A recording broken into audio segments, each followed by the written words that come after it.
So today we are getting ready to change the preheat solenoid, also known as the solenoid that provides power to the glow plugs.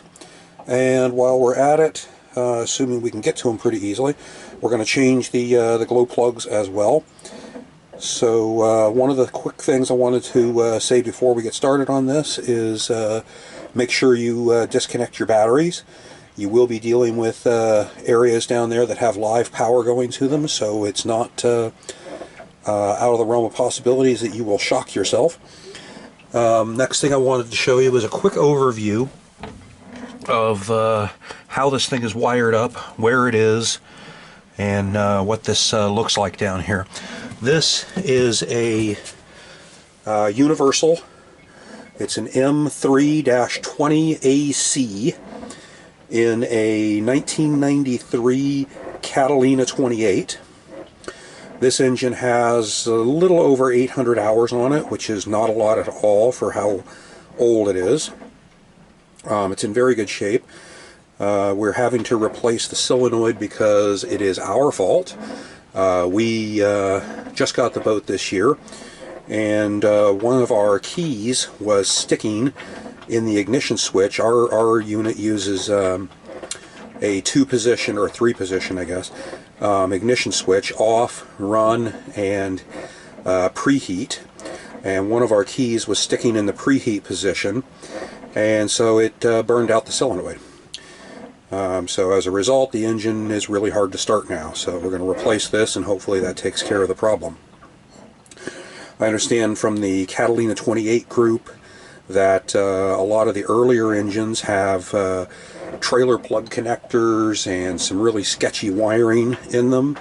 So I was at least happy to see that our engine has a, I believe you call it a terminal block here, but in any event, all the wires come into this block here, and then they're connected back out the other side. So one of the first things I checked when we were doing this was to verify that we have power going to the correct terminal down here when the key is in the preheat position and not when the key is in the run position. And that happens to be this white line right here. Coming out of the other side is this purple line. I stripped away the I guess caulking or whatever they have on this, because at first it appeared that the wire might have come loose and was disconnected, but it was just pushed off to the side.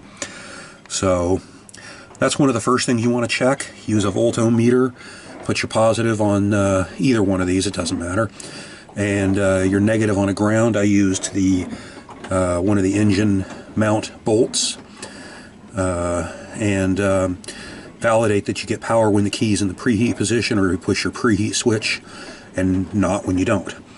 So this wire, then, this purple wire right here, runs over to the starter or the, well, it technically is a starter solenoid, but it's used for glow plugs.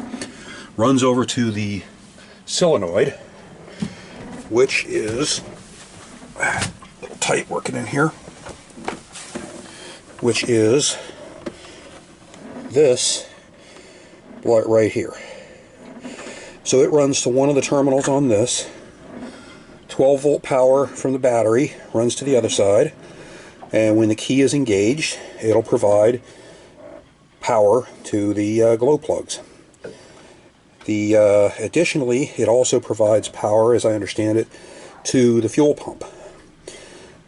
So we will be taking this part out and replacing it, and hopefully I can get some decent camera angles here and show you how to do this. But needless to say, we're going to start by removing it from the bracket with this bolt here and this bolt here. On mine, there is a ground wire connected right here. So if yours has a ground wire on this bracket, make sure when you put it back together that you get the ground wire put back. Otherwise, it ain't going to run too well.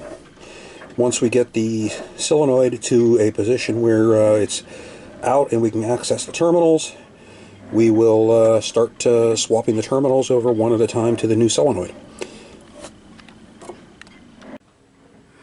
Okay, as you can see, I've got the solenoid disconnected, unbolted from the bracket. Here's that ground wire I was talking about. As you can see, it's green. It just bolts right here in between the solenoid bracket or outside the solenoid, doesn't really matter. Alright, so got our new solenoid here. New solenoid here, as you can see. Looks just like the old one, except not painted this green-gray color that Universal painted everything on the engine, including all the wiring and everything else, which makes it very helpful. So we will just start disconnecting these things one at a time, replacing them, and bolt it back to the engine.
Okay, the new solenoid is bolted in place.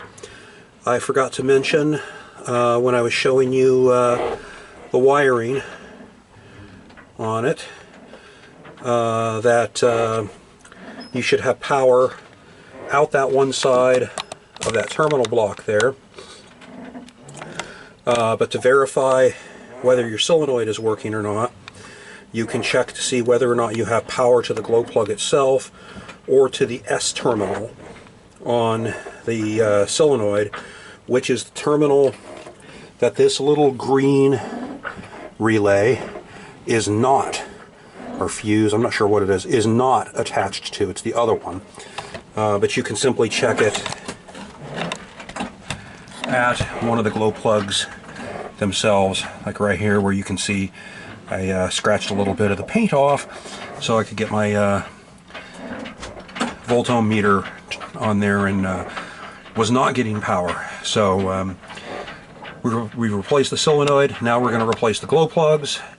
Looks like it should be pretty simple, so let's see how it goes. Okay, so we're going to replace the glow plugs now.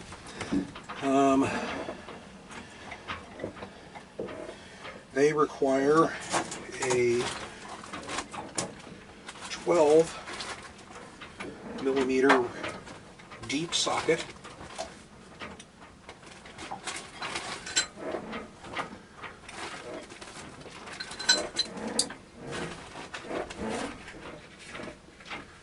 I'll put the part numbers for these parts, the solenoid and the glow plugs, in the description. Although, depending upon what engine you have, they may or may not be the same. It seems like most of these older M3-20 engines, regardless of the letter designation, use the same parts.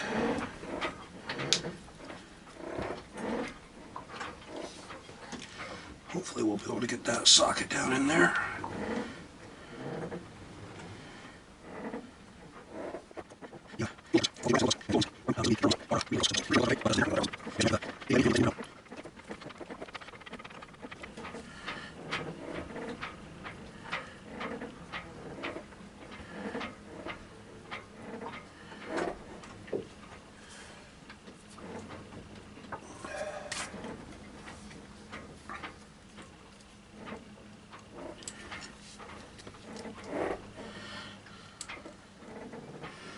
So this engine uses just these little wires to connect between the glow plugs. I'm just going to set them off to the side and keep them in the same orientation they were to make them easier to put back on.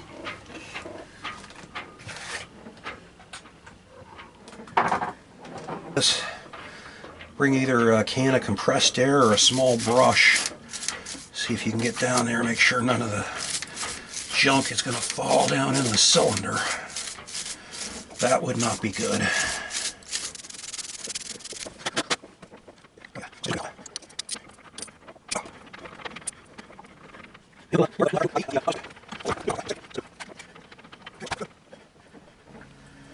Make sure when you put these in, you put them in by hand.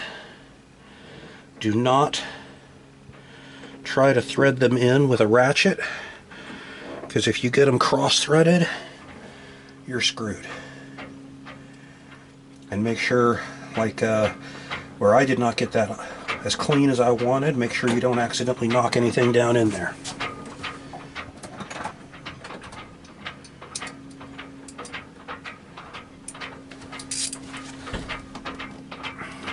There probably is a torque spec for these. Bottom line is they don't really need to be super tight. Most people over tighten these things.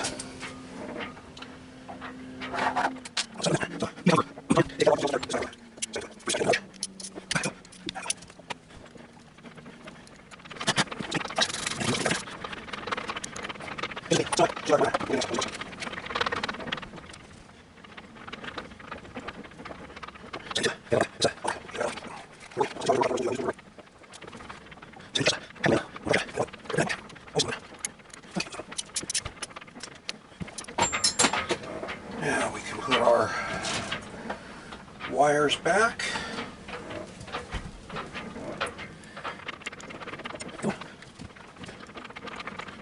Here we go. And then put our fancy little nuts on that have a screwdriver slot cut into them.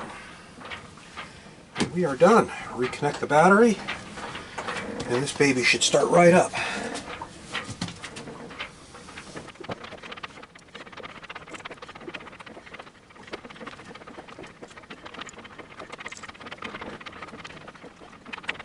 Okay.